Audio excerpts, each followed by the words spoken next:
Hello friends, आपल्या सर्वांची आवडती मालिका तुझ्या सोबतीने या मालिकेच्या आजच्या बुधवार 21 जानेवारीच्या एपिसोडमध्ये एक खूप मोठा ट्विस्ट आला आहे. या मालिकेमध्ये आपल्याला नवीन नवीन गोष्टी कळायला लागल्यात. मालिका आत्ता सुरू झाली आहे आणि नुपूरवर चक्क 15 लाख रुपयांचं कर्ज आहे आणि हे कर्ज नुपूरच्या लग्नासाठी तिच्या भावाने घेतलं आहे आणि आता या कर्जाची संपूर्ण जबाबदारी नुपूरच्या डोक्यावर आहे आणि हे कर्ज फेडण्यासाठी ती जीवाचं रान करते आणि हे कर्ज फेडण्यासाठीच आता ती नवीन नोकरी करणार आहे आणि ही नोकरी चक्क मल्हारच्या इव्हेंट्समध्ये असणार आहे. मल्हारची सुमती इव्हेंट्स या नावाने कंपनी आहे आणि त्यांना एक भारतीय जेवण बनवणारा, महाराष्ट्रीयन जेवण बनवणारा एक चांगला शेफ हवा आहे आणि आता सुमती इव्हेंट्समध्ये चक्क आपली नुपूर जॉब करणारे नोकरी करणार आहे. मग येथेच मल्हार आणि नुपूर या दोघांची ओळख होणार नका, या दोघांचं प्रेम बहरणार का, हे जाणून घेण्यासाठी हा व्हिडिओ शेवटपर्यंत नक्की पहा. फ्रेंड्स, आजच्या एपिसोडच्या सुरुवातीलाच रेवती मल्हारला समजवण्याचा प्रयत्न करते. मल्हार, अजून किती दिवस तू त्या संजनांच्या आठवणीमध्येच गुंतून राहणार आहेस? आज न उद्या तुला लग्न करावं लागेलच ना. लग्न करणं खूप महत्त्वाचं आहे, माझं ऐकून घे. मल्हार तायडीकडे पाहतो. तायडी त्याला शांत राहण्याचा इशारा करते. तर रेवती मल्हारला समजावून सांगत असते, तू त्या संजनाला विसरून जा. मल्हार खूप चिडतो आणि म्हणतो, बस झालं मावशी, मला लग्न नाही करायचंय. गुरुजी मला माफ करा, पण मी आता लग्नाचा विचार नाही करत आहे. माझी लग्न करण्याची इच्छाच नाहीये, मला त्या सगळ्या गोष्टींमध्ये परत नाही पडायचंय.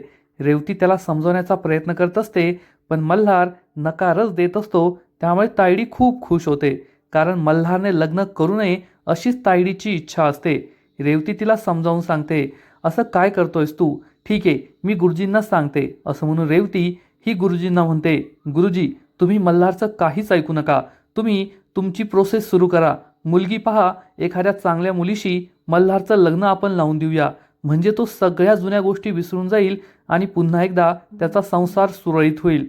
मल्हार तायडीकडे पाहतो. तायडी त्याला शांत राहायला सांगते. तर रेवती ही मल्हारला समजवण्याचा प्रयत्न करत असते. मल्हार, तू रिस्पॉन्स का देत नाहीये? माझं का ऐकत नाहीये? लग्न केल्यावर तुझं आयुष्य सुरळीत होईल, तू भूतकाळातील सगळ्या गोष्टी विसरून जाशील, तुझं दुःख विसरून जाशील.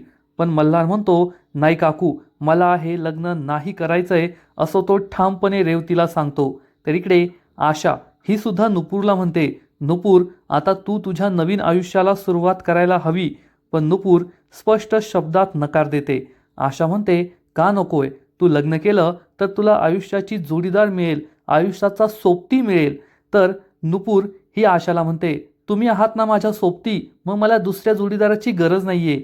आशा म्हणते, नुपूर असं नाही चालत, मी आज आहे उद्या नाहीये. तर नुपूर म्हणते, आज तर तुम्ही आहात ना, मला उद्याचा विचार नाही करायचा आहे. आई, तुम्हाला खरं सांगते, मी माझ्या आयुष्याचा विचार केला होता, आयुष्याच्या जोडीदाराचा विचार केला होता की वेदांत मला आयुष्यभर साथ देईल. पण एक दिवस अचानक तो मला सोडून गेला ना, त्यामुळे हा मुद्दा तर गौणच राहतो की तुमचं वय काय आहे आणि माझ्या भविष्यातील जोडीदाराचं वय काय असेल. कधी कोणाचं काय होईल हे सांगता येत नाही. आणि मी खूप साधी मुलगी आहे, मी कधी विचारच केला नव्हता मी एखाद्या मुलाच्या प्रेमात पडेल, त्याच्याशी लग्न करण्याचा विचार करेल. पण वेदांत माझ्या आयुष्यात आला, मी त्याच्या प्रेमात पडले. त्याने मला त्याच्या प्रेमात पडलं कारण तो इतका चांगल्या स्वभावाचा होता, इतका छान मुलगा होता की मी त्याच्या प्रेमात पडले, स्वतःला नाही थांबवू शकले. त्याच्याबरोबर मी सुखी आयुष्याची खूप स्वप्न पाहिली होती. पण वेदांत गेला आणि माझी सगळी स्वप्नसुद्धा गेली. आता मला फक्त माझ्या कुटुंबाचा विचार करायचा आहे, तुमचा विचार करायचा आहे. लग्न संसार याचा विचार मी करत नाहीये. त्यामुळे आशालासुद्धा खूप वाईट वाटतं आणि हाच विचार मल्हारचा सुद्धा असतो. मल्हार रेवतीसमोर हात जोडतो आणि म्हणतो, मावशी बस झालं, मी हात जोडतो, पण आता माझ्या लग्नाचा विषय नकोय. तुला का कळत नाहीये? मला लग्न करायचं नाहीये, लग्नात मला इंटरेस्ट नाहीये. हे सगळं ऐकून रेवती तर दुःखी होते, पण तायडी खूप खुश होते. त्यानंतर मल्हार हा गुरुजींची माफी मागतो आणि म्हणतो, गुरुजी मला माफ करा, मला तुमचा अपमान करायचा नाहीये, पण मला लग्नात इंटरेस्ट नाहीये, मला लग्न करायचं नाहीये. त्यामुळे तुम्ही मावशीचं ऐकू नका आणि माझ्या लग्नाचा विषय येथेच थांबवा. असं म्हणून तो गुरुजींची हात जोडून माफी मागतो, त्यांच्या पाया पडतो आणि तेथून निघून जातो. त्यामुळे तायडी खूप खुश होते. कारण हाच तिचा प्लॅन असतो. काही करून मल्हारचं लग्न होऊ द्यायचं नाही असंच तिने ठरवलेलं असतं. रेवती रडू लागते. तर तायडी रेवतीजवळ जाते आणि म्हणते, काकू रडू नकोस, मी मल्हारला समजावून सांगते. पण मल्हार माझे ऐकेल की नाही काय माहीत.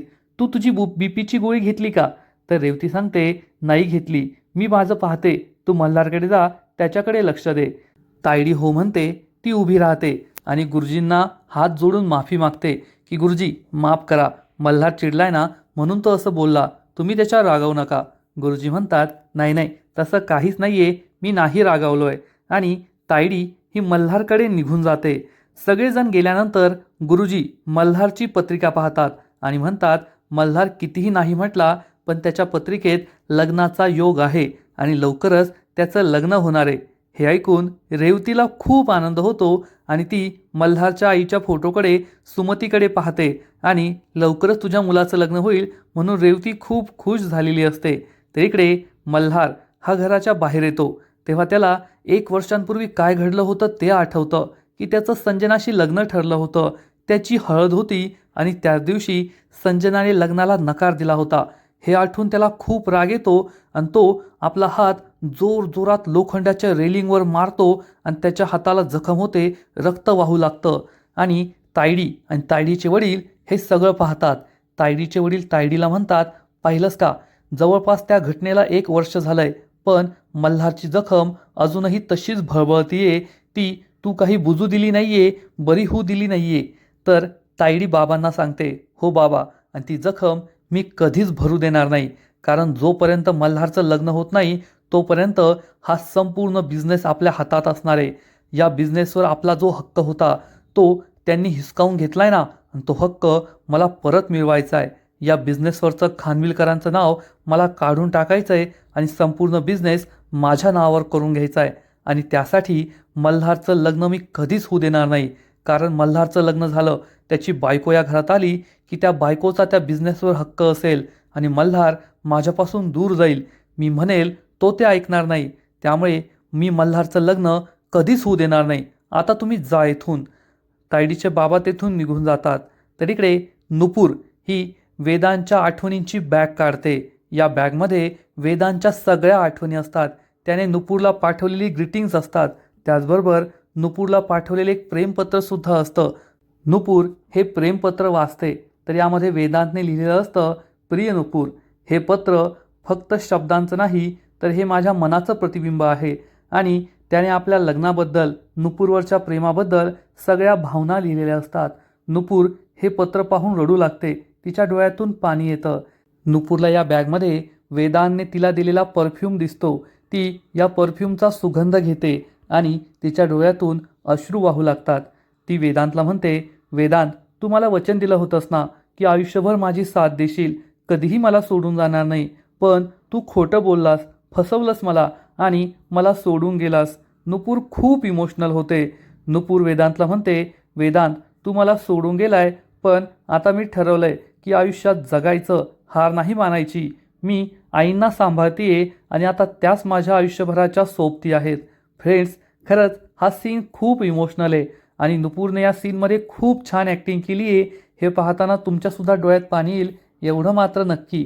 तर इकडे मल्हारच्या हाताला खूप जखम झालेली असते. तायडी त्याच्याजवळ येते आणि म्हणते, बापरे मल्हार, हे काय केलं, किती मोठी जखम झाली आहे, रक्त येत आहे. आणि ती फर्स्ट एड बॉक्स घेऊन येते आणि मल्हारच्या हाताची ही जखम पुसू लागते, त्याला पट्टी बांधू लागते. ती रडण्याचंही नाटक करते आणि म्हणते, मल्हार, हे काय केलंस, तुला लग्न नाही करायचंय ना, नको करू, मी रेवती काकूंना समजावून सांगेल, पण स्वतःला अशी जखम करून घेऊ नकोस, स्वतःला असा त्रास घेऊ नकोस. आणि आपली तायडी आपल्यासाठी रडतीये हे पाहून मल्हारला खूप बरं वाटतं. मल्हारला तर असंच वाटतं की तायडी अशी एकमेव व्यक्ती या जगात जिला त्याची काळजी आहे, जी त्याच्यावर प्रेम करते. परंतु हे सगळं तायडीचं नाटक असतं.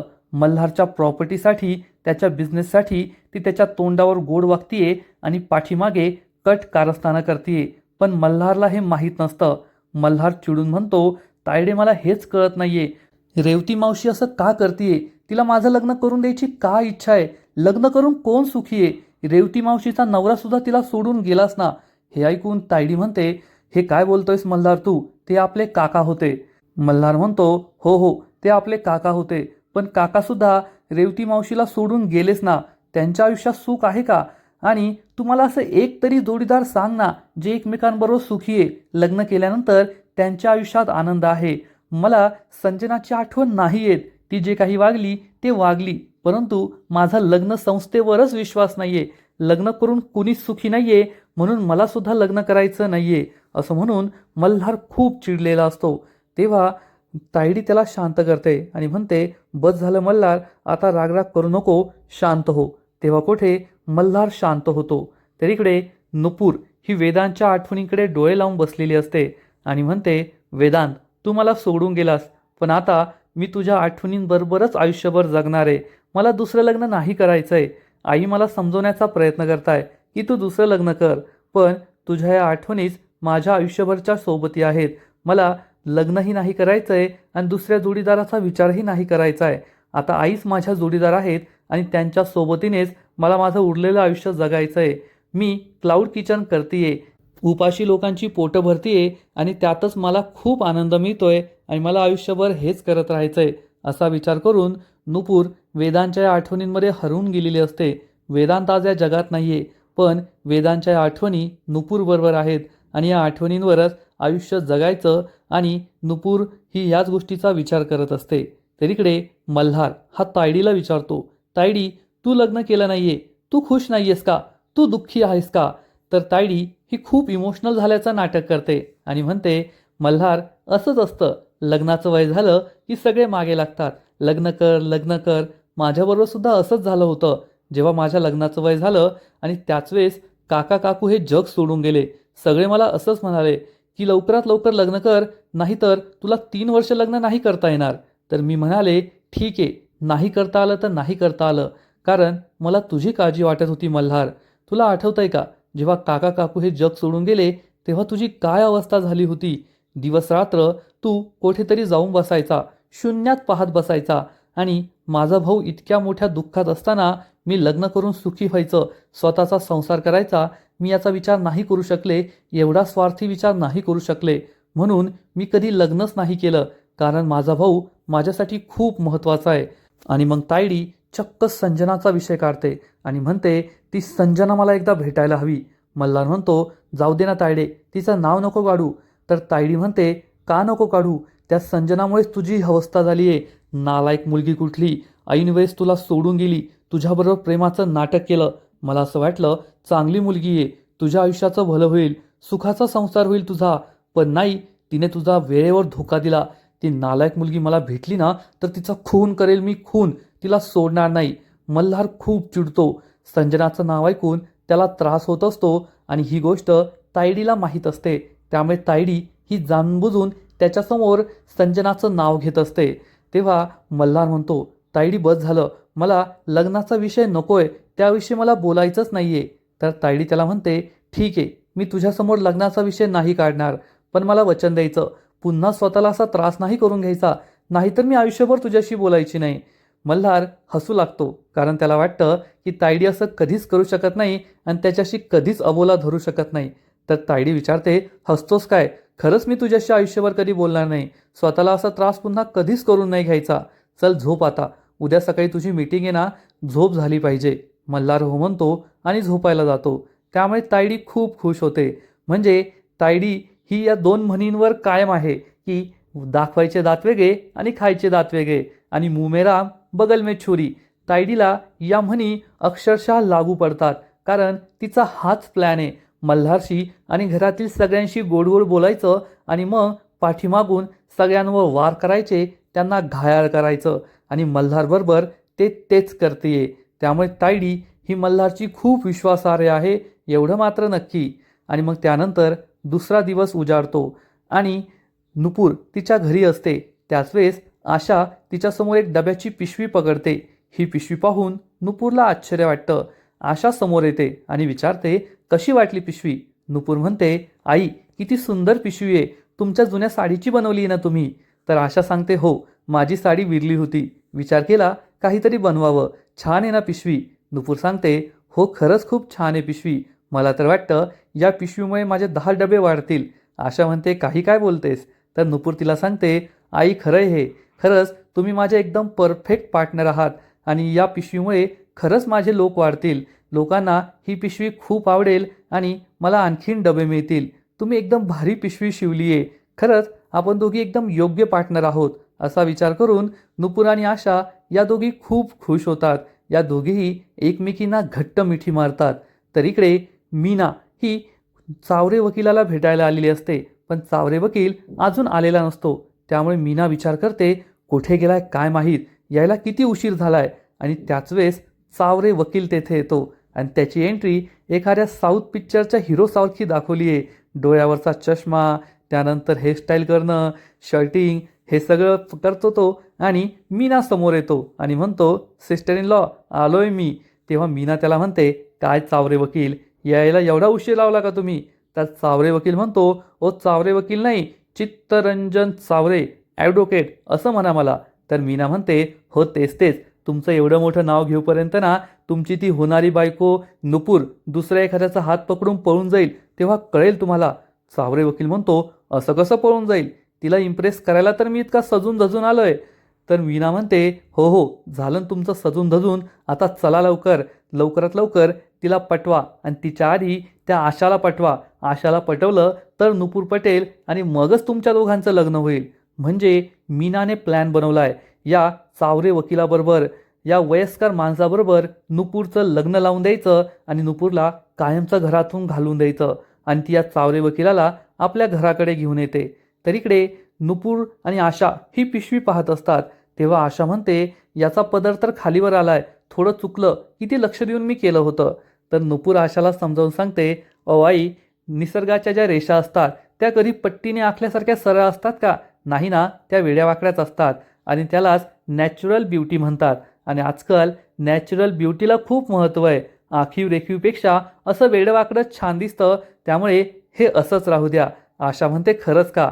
नुपूर म्हणते, हो आई, असंच खूप छान दिसतंय आणि आपली ही आयडिया नक्कीच यशस्वी होईल. माझे डबे नक्कीच वाढतील. आणि त्याच वेळेस चावरे वकील तेथे येतो आणि म्हणतो, अरे वा नुपूरजी, मार ही डालोगे, काय डायलॉग मारलाय तुम्ही. नुपूर आणि आशा खूप चिडतात. चावरे वकीलला पाहून त्यांना राग आलेला असतो, पण त्या चावरे वकीलला हकलून सुद्धा देता येत नाही. त्यांच्या मागे मागे मीना सुद्धा येते. चावरे वकील हा चक्क आशाच्या पाया पडतो आणि आशाला म्हणतो, मी तुमच्यासाठी सीताफळं आणली आहेत. कोर्टातून बाहेर पडलो आणि लगेच सीताफळं दिसली. आशा आणि नुपूर एकमेकींकडे पाहतात, पण त्याला काहीच बोलत नाही. तर मीना ही चावरे वकीलला इशारा करते की पुढचं काम करा. चावरे वकील हा खाली बसतो आणि म्हणतो, नुपूरजी, मी आज तुमच्यासाठी खास आलोय, मला प्रसाद हवाय. नुपूर विचारते, कसला प्रसाद? तर चावरे वकील म्हणतो, अहो काल आपल्या चाळीमध्ये देवीची पालखी आली होती ना, मला काल हिअरिंग होती म्हणून यायला काही जमलं नाही आणि तुमच्या हातचा प्रसाद म्हणजे वा वा, मला थोडा प्रसाद मिळेल का? नुपूर हो म्हणते आणि त्याच्यासाठी प्रसाद घेऊन यायला जाते. तेवढ्यात मीनाच्या इशाऱ्यावरून चावरे वकील आपल्या मोबाईलची बेल वाजवतो आणि फोनवर बोलण्याचं नाटक करू लागतो. याचा अर्थ आपल्याला त्याच्या बोलण्यावरून कळतं की या चावरे वकिलाने चक्क मीनाच्या भावाला कर्ज दिलंय आणि हे कर्ज वसूल करण्यासाठीच तो येतोय. दर महिन्याला त्या कर्जाचा हप्ता घेण्यासाठी तो येत असतो आणि याचमध्ये मीनाने आणि चावरे वकीलने नुपूरबरोबर चावरे वकीलचं लग्न लावून द्यायचं ठरवलंय. चावरे वकील हा नुपूरवर खूप फिदा असतो आणि बोलता बोलता तिला हिंट देत असतो की जर माझे पैसे दिले नाही ना, तर हे संपूर्ण घर मी माझ्या नावावर करून घेईल आणि तुम्हाला हकलून देईल, म्हणजे तुमच्या डोक्यावर छतच राहणार नाही. नुपूर खूप घाबरते. नुपूर या चावरे वकीलला हा शिरा आणून देते. चावरे वकील शिरा खातो, त्याला शिरा खूप आवडतो आणि तो नुपूरचं खूप कौतुक करतो. वा काय गोड शिरा बनवलाय, शेवटी तुमच्या हाताची गोडवीची चव आहे याला. स्वतःच्या हाताने बनवलाय ना, म्हणून तो इतका छान झालाय. नुपूर खोटी खोटी स्माईल करते. चावरे वकील शिरा खातो आणि जायला निघतो. तर मीना विचारते, तुम्ही परत कधी येणार आहात? चावरे वकील सांगतो, उद्या संध्याकाळी 7ला. आता शिरा तर खाल्लाय, मग उद्या लक्ष्मी दर्शन सुद्धा व्हायला हवं ना. असं म्हणून चावरे वकील तेथून निघून जातो. मीना रडण्याचं नाटक करते आणि म्हणते, नुपूर हे काय केलंस तू? तुझ्या लग्नासाठी तुझ्या दादाने 15 लाखांचं कर्ज घेतलंय आणि आता चावरे वकील रोज चावायला येतोय आपल्याला. उद्या त्याला आपण पैसे कुठून देणार? तो तर आपलं घरच स्वतःच्या नावावर करून घेईल. आणि हे ऐकून नुपूर खूप घाबरते. आशाला सुद्धा टेन्शन येतं. थोड्या वेळानंतर नुपूर पोलीस स्टेशनमध्ये आलेली असते आणि ती इन्स्पेक्टर साहेबांना म्हणते, साहेब 1 वर्ष झालंय परंतु वेदांच्या ॲक्सिडेंटच्या केसमध्ये काहीच तपास लागला नाही. तुम्ही या केसमध्ये काही तपास करताय की नाही? तर हा इन्स्पेक्टर नुपूरला सांगतो, ओ मॅडम, त्या केसचा तपास लागणार नाहीये. तुम्हाला किती वेळ सांगितलं? हिट अँड रनची केस होती ती आणि अशा शेकडो केसेस माझ्याजवळ पडल्यात. खरा गुन्हेगार नाही सापडतो. तुम्ही सुद्धा तुमचा शोध थांबवा, आम्ही सुद्धा आमचा शोध थांबवलाय. तर नुपूर म्हणते, असं कसं साहेब? एखादा CCTV असेल किंवा टोल नाका असेल, कुठून तरी ती गाडी पास झाली असेल ना, सहज शोध लागेल. तुम्ही शोध का नाही घेत आहात? तर इन्स्पेक्टर सांगतो, तुम्हाला मी आधीच सांगितलंय, त्या ॲक्सिडेंटच्या ठिकाणापासून 3 किलोमीटरच्या रेडियसमध्ये एकही CCTV कॅमेरा नव्हता. त्यामुळे ती गाडी कोणाची होती, गाडी कोणती होती, कोण चालवत होतं, त्याचा ॲक्सिडेंट कसा झाला याबद्दल आम्हाला काहीच पुरावा मिळाला नाहीये. पुरावा मिळाला असता तर आत्तापर्यंत तो माणूस जेलमध्ये असता. हे आम्ही तुम्हाला अनेकदा सांगितलंय. तुम्ही पुन्हा पुन्हा आम्हाला ते विचारायला येत जाऊ नका. आता तुम्ही ही केसबद्दल विचार सोडून द्या. हे ऐकून नुपूर खूप चिडते आणि इन्स्पेक्टरकडे रागारागाने पाहू लागते आणि आजचा एपिसोड येथेच संपतो. तर फ्रेंड्स, खरंच तुझ्या सोबतीने या मालिकेचा आजचा एपिसोड खूप भारी होता. आज आपल्याला मल्हारविषयी खूप साऱ्या गोष्टी कळाल्या आहेत. आजचा एपिसोड तर भारी होता, पण या मालिकेचा पुढील एपिसोड आणखीन भारी असणारे, आणखीन मोठा ट्विस्ट या मालिकेमध्ये येणारे. मग नेमकं घडणार तरी काय? तर पुढील एपिसोडमध्ये आपण पाहू की मल्हार आणि नुपूरची पुन्हा एकदा भेट होईल आणि मल्हार हा नुपूरची पर्स घेऊन जाणाऱ्या चोराला पकडणार आणि तिची पर्स तिला परत करणार. आणि मग त्यानंतर नुपूरचा भाऊ तिला सांगेल की आपल्यावर 15 लाख रुपयांचं कर्ज आहे आणि हे कर्ज तू कसं फेडणार. त्यामुळे नुपूरला मोठा धक्काच बसेल आणि नुपूर ही नोकरी शोधण्याचा विचार करेल आणि ती चक्क सुमती इव्हेंट्समध्ये, ज्या कंपनीचा मल्हार मालक आहे, त्याच सुमती इव्हेंट्समध्ये शेफची नोकरी शोधायला जाणार. मग तिला ही नोकरी मिळणार का? तिला मल्हारच्या कंपनीत नोकरी मिळेल की नाही हे जाणून घेण्यासाठी पुढील एपिसोड नक्की पहा. आणि पुढील एपिसोड पाहण्यासाठी या व्हिडिओला लाईक करा, शेअर करा, चॅनलला सबस्क्राईब करून बेल आयकॉनवर क्लिक करा. म्हणजे या मालिकेचे नवीन नवीन एपिसोड तुम्हाला सर्वात आधी पाहायला मिळतील. खूप खूप खूप धन्यवाद.